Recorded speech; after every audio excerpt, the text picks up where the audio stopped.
ciencia política hay varios enfoques o subdisciplinas que pueden aportar al estudio de la vulnerabilidad social y ambiental. Uno de esos campos de estudios es el que está vinculado con el análisis de políticas públicas, que centra la atención ya sea desde el surgimiento del problema, de la cuestión, el análisis de los diagnósticos y cómo se van delimitando determinados problemas sociales vinculados con la vulnerabilidad. Se parte del supuesto de que todo problema público es un problema de construcción social, entonces se tratan de identificar los diferentes actores que intervienen en su delimitación, en la magnificación del problema, su visibilidad y su puesta en la agenda pública como una cuestión que debe ser abordada por el Estado, ¿no? A su vez también dentro de los mismos enfoques de políticas públicas, vinculados ya más con la implementación de políticas o de programas, hay toda una serie de desarrollos que centran la atención justamente en cómo el Estado interviene ante diversas situaciones, en particular en este caso de vulnerabilidad social o ambiental, analizando no solamente la afectividad que tiene la implementación de determinados programas o políticas, sino también analizando las características que tienen las oficinas estatales que se encargan de implementar estas políticas. Esto es, si cuentan con capacidades, si cuentan con recursos, si cuentan con personal idóneo para delimitar el problema o para implementar estos programas, ¿no? Y por otro lado, un gran campo también, un gran aporte que puede hacer la ciencia política está vinculado con cuestiones o desarrollos propios de la teoría política o la filosofía política, que da cuenta también de la efectividad que tienen los derechos sociales, derechos políticos vinculados con cuestiones de vulnerabilidad. Yo me dedico a la historia de la salud y la enfermedad. Es un subcampo de la historia social que, pone el acento fundamentalmente en las problemáticas que tienen las poblaciones y las sociedades en relación a esta dicotomía que sería el tema de salud y enfermedad. Desde esa perspectiva, uno podría llegar a pensar de que todo individuo puede enfermarse porque es vulnerable y a su vez, todo individuo que se enferma es vulnerable. Desde esa perspectiva, entonces, es que uno puede analizar la problemática de la vulnerabilidad desde la mediación de la salud y la enfermedad de las poblaciones en cada una de las regiones, en cada uno de los países en donde se va a trabajar.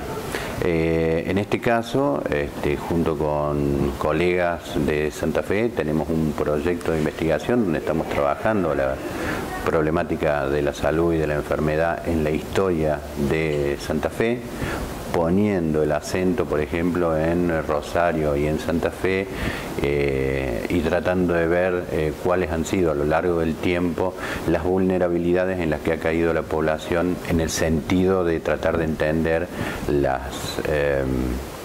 los hechos mórbidos que se generaron en las poblaciones. Hay dos formas de estudiar la vulnerabilidad social. Una forma objetiva y una forma subjetiva. ¿A qué hace referencia la vulnerabilidad objetiva? A que si nos ponemos a hacer estadísticas, vas a ver que muy probablemente la vulnerabilidad, el riesgo, afecta más, por ejemplo, a las mujeres que a los varones. El riesgo ambiental, por ejemplo, afecta más a los pobres que a los ricos. Eso es objetivo, ¿sí? Nosotros, te repito, lo podemos reconstruir estadísticamente. Pero nuestra investigación no se ancla en la vulnerabilidad objetiva, sino en la percepción de la vulnerabilidad. Es decir, no estamos en el plano estadístico, sino que estamos en el plano mental. Es decir, la gente que objetivamente está vulnerada o es vulnerable, ¿se siente vulnerada o vulnerable? Esta es la gran pregunta de nuestra investigación. Ciertos grupos sociales, ¿sí?, no ven en otros grupos sociales que efectivamente están afectados por la vulnerabilidad. Y también, muchas veces, algunos grupos sociales que son vulnerados no se ven así. Entonces se arma una especie de juego de percepciones bastante imprevisible. No hay un parámetro fijo de vulnerabilidad. Hay miradas entrenadas para percibir quién es vulnerable y quién no es vulnerable. Y esa mirada que se adquiere por entrenamiento es una mirada que construye la sociedad. Por ejemplo, en Buenos Aires hay muchos cartoneros.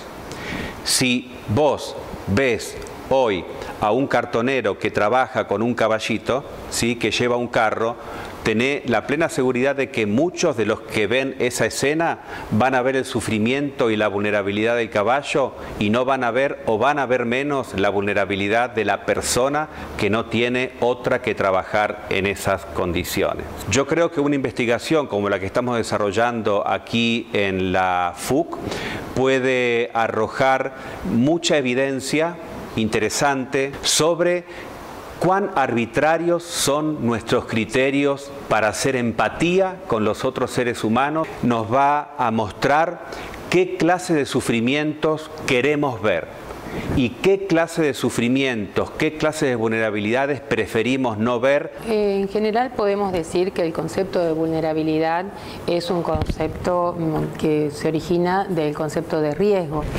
Están muy relacionados con el cambio climático en los últimos años, con el concepto de inundaciones, de cómo prevenir catástrofes naturales. Por otro lado, el concepto, podemos decir, de vulnerabilidad es un concepto polisémico y multifuncional.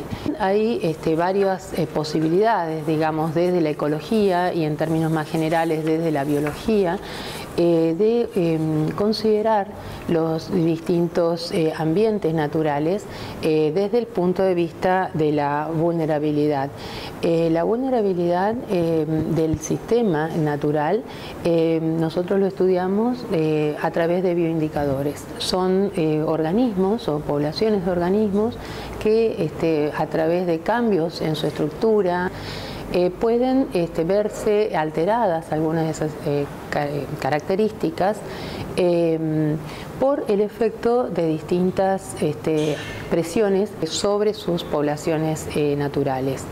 En este caso, entonces, el estudio de los bioindicadores, ellos actuarían como finos biosensores de daño ambiental. Ahora bien, ¿cómo se cruzan, digamos, en el entramado social la vulnerabilidad ambiental con la vulnerabilidad social?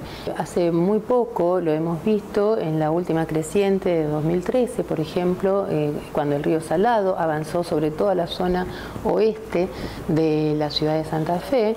Allí se ve muy claramente la congruencia, digamos, de las dos de vulnerabilidades, digamos. La vulnerabilidad ambiental, porque es la zona más baja, entonces, bueno, obviamente es la que se inunda más rápidamente. Y de pronto la vulnerabilidad social, porque en general los pobladores que viven en esa zona son vulnerables no solamente desde el punto de vista digamos, económico, sino que también hay una vulnerabilidad que, digamos, viene dada por la inequidad social en cuanto a posibilidades de educación, posibilidades de asistencia médica, en fin, son zonas de la ciudad que realmente se entrecruzan, o mejor dicho, se superponen la vulnerabilidad geográfica y ambiental con la social.